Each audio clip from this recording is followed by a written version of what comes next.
प्रिय दोस्तों, अगुवाई करना या लीडरशिप करना एक ऐसा गुण है जो हम संसार में आकर वचन के द्वारा सीख सकते हैं। और इसी रीति से यदि आप कलीसिया की अगुवाई में हैं तो परमेश्वर अपने वचन के द्वारा बहुत सी बातों को इस कलीसिया को सिखाता है कि हम कैसे कलीसिया का संचालन कर सकते हैं। दोस्तों, क्या आप जानते हैं कि वचन हमें एक विशेष रीति से एक अगुवे के रूप में तैयार करता है और परमेश्वर चाहता है कि हम इसी आधार पर लोगों को अगुवाई प्रदान करें। आइए मेरे साथ इस अध्ययन में शामिल हो जाइए और जानिए कि कलीसियाई अगुवाई क्या है और हम उसे कैसे कर सकते हैं और कैसे करना चाहिए। आइए मेरे साथ इस अध्ययन में शामिल हो जाइए।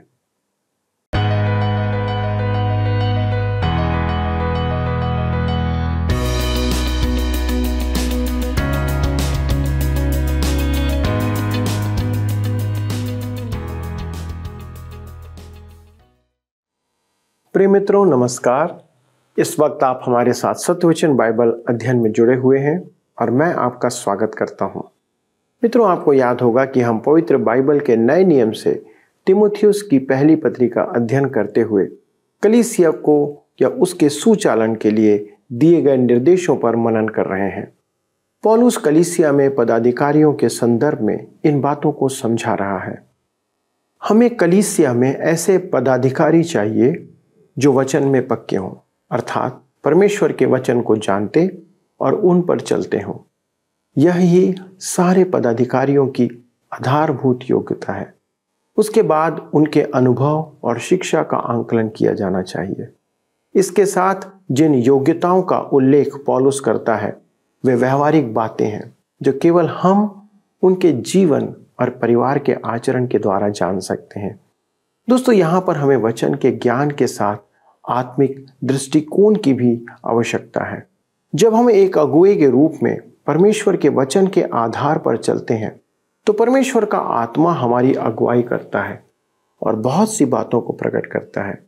यह समझ हमें किसी कॉलेज, स्कूल या यहाँ तक कि बाइबल कॉलेज में प्राप्त नहीं हो सकती है। केवल वचन के मनन और परमेश्वर की संगति में रहने के द्वारा प्राप्त होती है। तो चलिए मित्रों, हम उन गुणों को गहराई से मनन करते हैं और जानते हैं कि परमेश्वर का वचन आज हमें क्या सिखाना चाहता है। मित्रों, आइए आज हम अपने अध्ययन को पहला तीमुथियुस के पत्री 3 अध्याय उसके 9 पद से आरंभ करें। इसमें हम देखेंगे कलीसिया। तीमुथियुस को लिखे पौलुस के इस प्रथम पत्र में हम देख रहे हैं कि पौलुस अत्यधिक महत्वपूर्ण निर्देश दे रहा है कि कलीसिया के सेवकों या पदाधिकारियों की योग्यताएं क्या हों, सेवकों का आचरण, स्वभाव एवं संपूर्ण चरित्र कैसा हो, उसमें क्या गुण हो और क्या अवगुण ना हो, क्योंकि कलीसिया को समाज में अपना एक विशेष प्रकाशन प्रकट करना होता है।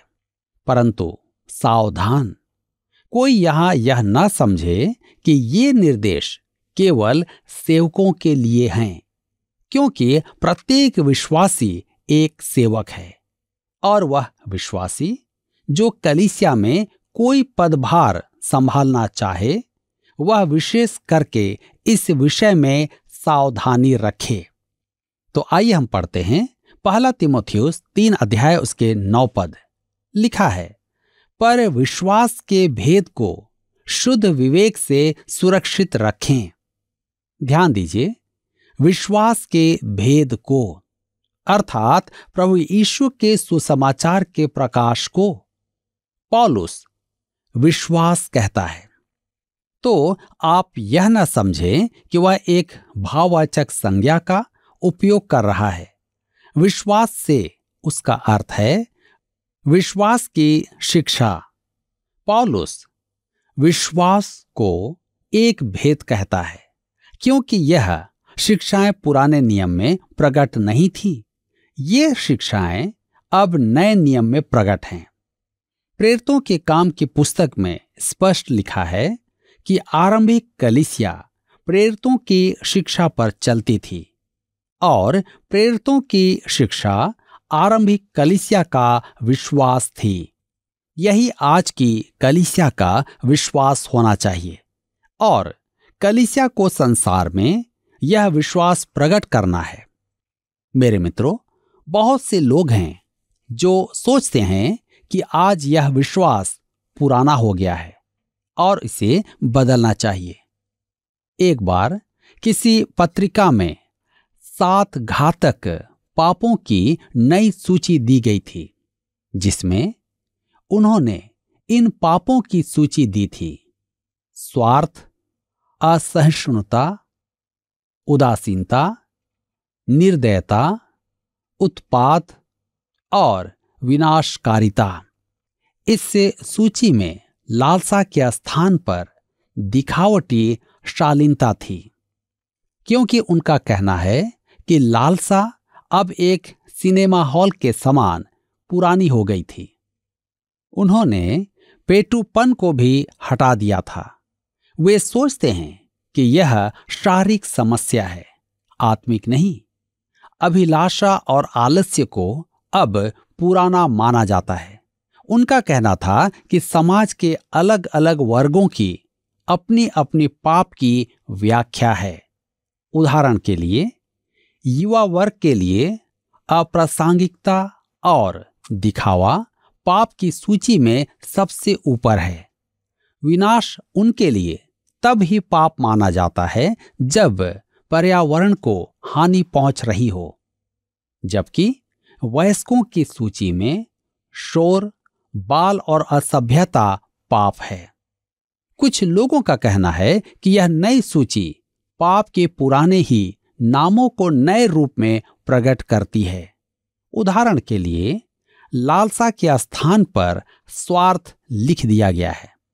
उस लेख में यह प्रयास किया गया था कि पाप के पुराने नाम अब प्रचलन में नहीं हैं।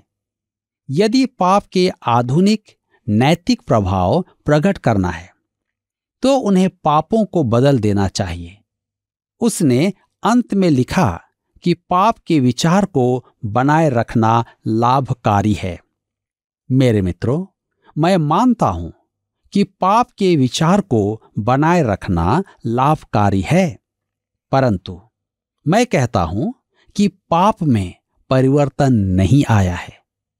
बाइबल जिसे तब पाप कहती थी, वह आज भी पाप है। मानव स्वभाव आज भी वही मानव स्वभाव है। बाइबल में कलीसियाई अगुओं के लिए जो आत्मिक योग्यताएं हैं, वे आज भी अपना उचित स्थान रखती हैं। कलीसिया और उसके अगुओं को नए नियम की शिक्षा पर स्थिर रहना चाहिए और वचन में जिसे पाप कहा गया है उसे पाप मानना चाहिए। इसलिए वह कहता है, शुद्ध विवेक जलते हुए लोहे से दागा गया विवेक नहीं, जैसा 1 तीमुथियुस 4 अध्याय उसके 2 पद में लिखा है। आइए हम आगे पढ़ेंगे। 1 तीमुथियुस 3 उसके 10 पद में लिखा है, और ये भी पहले परखे जाएं, तब यदि निर्दोष निकलें तो सेवक का काम करें। कलीसिया की सदस्यता पाते ही किसी को भी अति शीघ्र महीने भर में सेवक का उत्तरदायित्व नहीं सौंपना चाहिए। उसे धर्मशास्त्र में व्यक्त अनिवार्यताओं के लिए नियुक्ति से पूर्व परखना आवश्यक है। जी हां, अब पौलुस सेवकों की पत्नियों के विषय में कुछ कहता है। उन्हें भी कुछ अनिवार्यताएं पूरी करना आवश्यक है। आइए हम पढ़ें 1 तीमुथियुस की पत्री 3 अध्याय उसके 11 पद। लिखा है, इसी प्रकार से स्त्रियों को भी गंभीर होना चाहिए, दोष लगाने वाली ना हो, पर सचेत और सब बातों में विश्वास योग्य हों। ध्यान दीजिएगा, कहता है गंभीर। उन्हें गंभीर तथा शांत एवं सुशील स्वभाव की होना चाहिए। तब आगे कहता है, दोष लगाने वाली ना हो, अर्थात पीठ पीछे बुराई ना करे। सेवकों की पत्नी पीठ पीछे बुराई करके कलीसिया में बड़ी समस्या खड़ी कर देती है। तब कहता है सचेत अर्थात शांत चित्त गलत बातों को परखने वाली हो। और तब हम आते हैं विश्वास योग्य। वह अपने पति प्रभु यीशु और प्रभु यीशु के काम के प्रति विश्वास योग्य हो। पहला तीमुथियुस 3 उसके 12 और 13 पद में आगे लिखा है, सेवक एक ही पत्नी के पति हों और बाल बच्चों और अपने घरों का अच्छा प्रबंध करना जानते हों, क्योंकि जो सेवक का काम अच्छी तरह से कर सकते हैं वे अपने लिए अच्छा पद और उस विश्वास में जो मसीह यीशु पर है बड़ा साहस प्राप्त करते हैं। सेवकों को भी अध्यक्षों के समान ही व्यक्तिगत एवं पारिवारिक अनिवार्यताओं को पूरा करना आवश्यक है। इसलिए कहता है अच्छा पद अर्थात प्रतिष्ठा। एक निष्ठावान सेवक विश्वास के योग्य माना जाता है। तब वह कहता है साहस अर्थात गवाही में आत्मविश्वास और निर्भयता। स्मरण रखें कि सेवक का पद मुख्यतः आत्मिक पद होगा। मुझे स्मरण है कि एक सेवक को वरिष्ठ अध्यक्ष सेवक का पद दिया गया था, परंतु वह कहता था कि वह वरिष्ठ सेवक के लिए बाइबल का पर्याप्त ज्ञान नहीं रखता है या वह इतना आत्मिक नहीं है। मेरे मित्रों, यदि ऐसा था तो उसे कनिष्ठ सेवक भी नहीं चुना जाना चाहिए था, परंतु क्योंकि वह एक सफल व्यापारी था इसलिए उसे नियुक्त किया गया। मसीह की कलीसिया का प्रतिनिधित्व करने से पूर्व सेवक कोई भी हो, उसे आत्मिक अनिवार्यताओं को पूरा करना आवश्यक है। आइए हम देखेंगे तीमुथियुस के लिए पौलुस का ब्यौरा। पहला तीमुथियुस की पत्री 3 अध्याय उसके 14 पद में लिखा है, मैं तेरे पास जल्द आने की आशा रखने पर भी ये बातें तुझे इसलिए लिखता हूं। पौलुस मकीदुनिया में था और तीमुथियुस इफिसुस में था। पौलुस को आशा थी कि वह शीघ्र ही तीमुथियुस के साथ होगा। पहला तीमुथियुस 3 के 15 में लिखा है कि यदि मेरे आने में देर हो तो तू जान ले कि परमेश्वर के घराने में जो जीवते परमेश्वर की कलीसिया है और जो सत्य का खंभा और नींव है, कैसा बर्ताव करना चाहिए। मेरे प्रियो, इसे मैंने इस पत्री का मुख्य पद चुना है क्योंकि पहला तीमुथियुस कलीसिया के संचालन की पुस्तक है।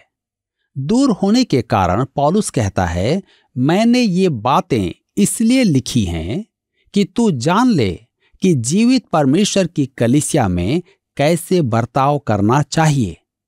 ध्यान दीजिए, कहता है जीवते परमेश्वर की कलीसिया। पौलुस जिस कलीसिया से बात कर रहा है वह सच्ची कलीसिया है। तब वह आगे कहता है जो सत्य का खंभा और नींव है। खंभा का अर्थ है टेका या आधार। पौलुस के कहने का अर्थ है कि कलीसिया एक स्तंभ है, आधार है, सत्य का ठहराव है, नींव है। यदि कलीसिया के पदाधिकारी सत्य का प्रदर्शन न करें तो कलीसिया निराधार है, उसमें परमेश्वर का सत्य नहीं है। जी हां, कुछ लोग सत्य को प्रकट करने का दावा तो करते हैं, परंतु उनके दैनिक जीवन से सत्य का प्रकाशन नहीं होता है। मुझे एक सेवक स्मरण आता है जो बहुत बड़ी बाइबल लेकर के चलता था और उसके बोझ के कारण एक ओर झुका रहता था, परंतु वह एक ऐसा मनुष्य था जिस पर आप निर्भर नहीं कर सकते। उसकी निष्ठा पर सदा ही संदेह होता था। उसने अपनी कलीसिया को बहुत हानि पहुंचाई और उसकी प्रतिष्ठा को गिराया। पौलुस कलीसिया को आचरण के निर्देश देता है कि वह संसार में प्रभु यीशु का प्रदर्शन करे और सत्य की घोषणा करे। तब हम आगे पढ़ते हैं, पहला तीमुथियुस 3 अध्याय उसके 16 पद लिखा है, इसमें संदेह नहीं कि भक्ति का भेद गंभीर है, अर्थात वह जो शरीर में प्रकट हुआ, आत्मा में धर्मी ठहरा, स्वर्गदूतों को दिखाई दिया, अन्य जातियों में उसका प्रचार हुआ, जगत में उस पर विश्वास किया गया और महिमा में ऊपर उठाया गया। यह पद संभवतः कलीसिया की प्राचीनतम विश्वास वचनों में से एक है। कुछ विचारकों का कहना है कि यह आरंभिक कलीसिया के गीतों में से एक है। कहता है, संदेह नहीं अर्थात स्पष्ट है, भक्ति का भेद गंभीर है।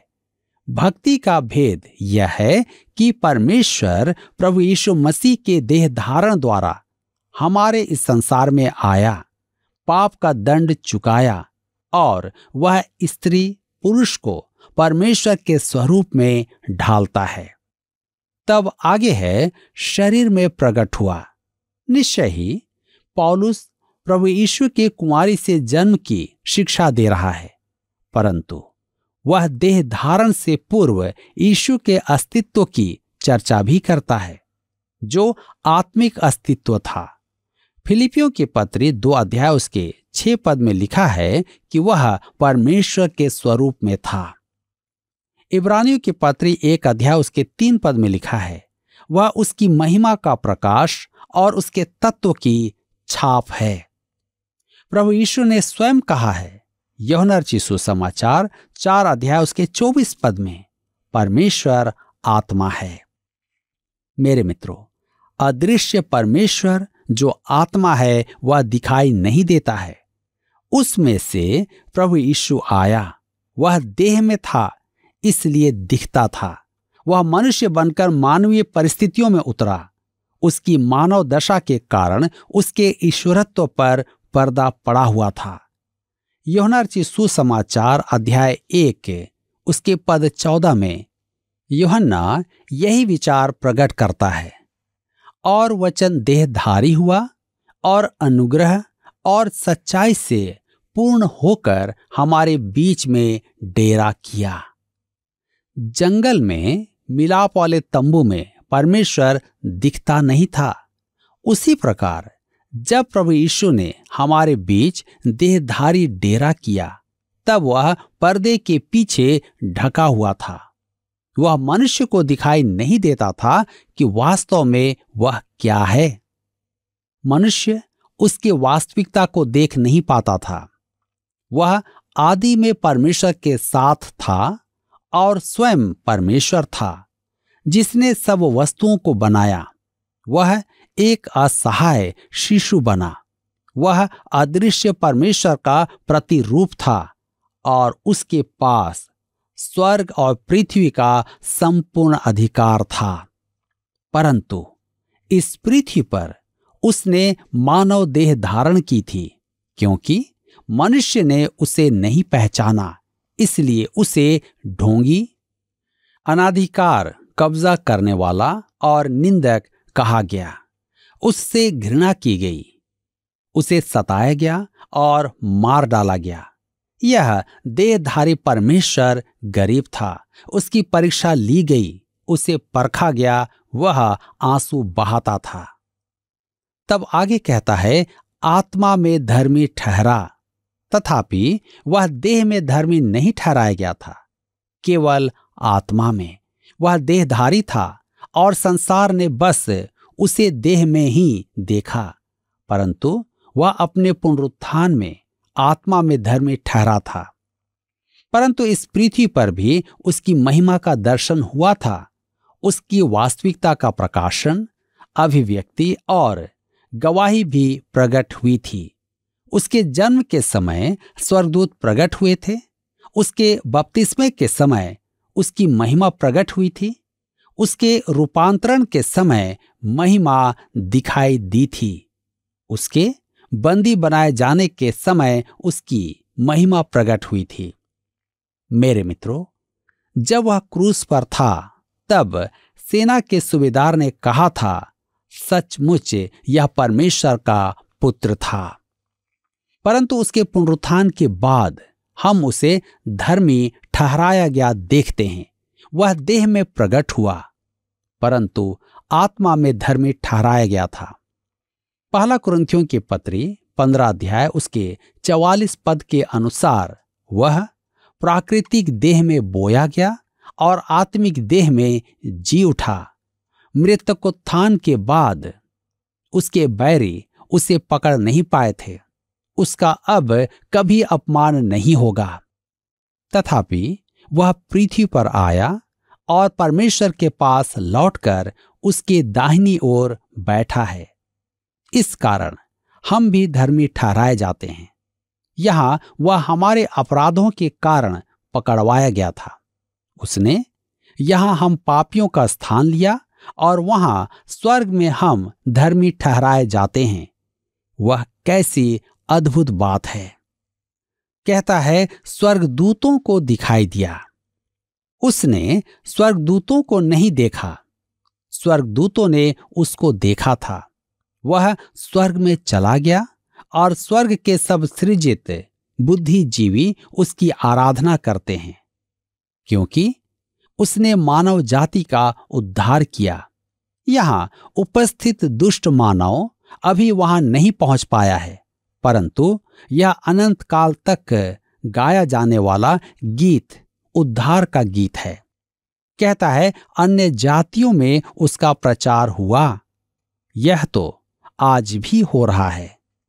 जगत में उस पर विश्वास किया गया। आज अनेक जन उसे अपना उद्धारकर्ता ग्रहण करते हैं। महिमा में ऊपर उठाया गया है। आज प्रभु यीशु परमेश्वर के दाहिनी ओर विराजमान है। इस पल भी वह वहां उपस्थित है। मेरे मित्रों, क्या आपने आज उससे चर्चा की है? क्या आपने उससे कहा है कि आप उससे प्रेम करते हैं? क्या आपने उसके कामों के लिए उसे धन्यवाद दिया है? वह कैसा महान है कि आपके और मेरे पापों के लिए उसने अपने आप को बलिदान कर दिया, ताकि मैं और आप उद्धार प्राप्त करें, हम बचाए जाएं। परमेश्वर आज के इस वचन के द्वारा आप सबको आशीषित करे और आप सबकी सहायता करे। मित्रों, कलीसिया परमेश्वर की है, जिसे प्रभु यीशु ने स्थापित किया, पर उसके संचालन की जिम्मेदारी उसने विश्वासियों के हाथों में दी है। हर एक विश्वासी मसीह की कलीसिया का सदस्य है और उसके संचालन तथा उन्नति की जिम्मेदारी भी उसकी है। वचन कहता है कि वह सत्य का खंभा और नींव है। आज पूरे संसार में सत्य पर आधारित केवल एक ही संस्थान है, वह है मसीह की कलीसिया। इस कलीसिया को कैसे चलाना है और उससे कैसे बर्ताव करना है, वह हमें सीखना होगा। उसका आधार है वचन को जानना और सही अगुओं के साथ सीखना या अगुओं के द्वारा से सीखना। आरंभ में कलीसिया सीधे प्रेरितों से शिक्षा प्राप्त करती थी, जो मसीह के साथ रहे थे, और उससे ही मसीही जीवन शैली को उन्होंने सीखा था। यह डिसाइपलशिप या शिष्यता की प्रक्रिया को प्रकट करती है। जिस प्रकार एक बच्चा अपने माता पिता से परिवार में रहना और उसका संचालन करना सीखता है, उसी प्रकार हम कलीसिया में रहना, आचरण करना और संचालन करना सीखते हैं। यह ही डिसाइपलशिप है। कलीसिया में हमारा उत्तरदायित्व है कि हम सीखें और सिखाएं। सीखना और सिखाना ही इस कलीसिया को सही और गलत मार्ग में बढ़ाता है। यदि हम गलत शिक्षा प्राप्त करेंगे तो हम गलत ही सिखाने का काम करेंगे। इसीलिए पौलुस इस बात पर बल देता है कि हमारे पदाधिकारी वचन को जानने वाले और उस पर चलने वाले हों। व्यवहारिकता के आधार पर हम अपने अगुओं को देख सकते हैं कि क्या वे उन नियमों और गुणों को प्रकट कर रहे हैं जो वचन में पाए जाते हैं। बहुत से अगुए गलती कर उसका स्पष्टीकरण देते हैं कि इस कारण उन्होंने ऐसा किया या उन्हें करना पड़ा, पर वचन हर एक बात में स्पष्ट कहता है कि वे कैसे होने चाहिए।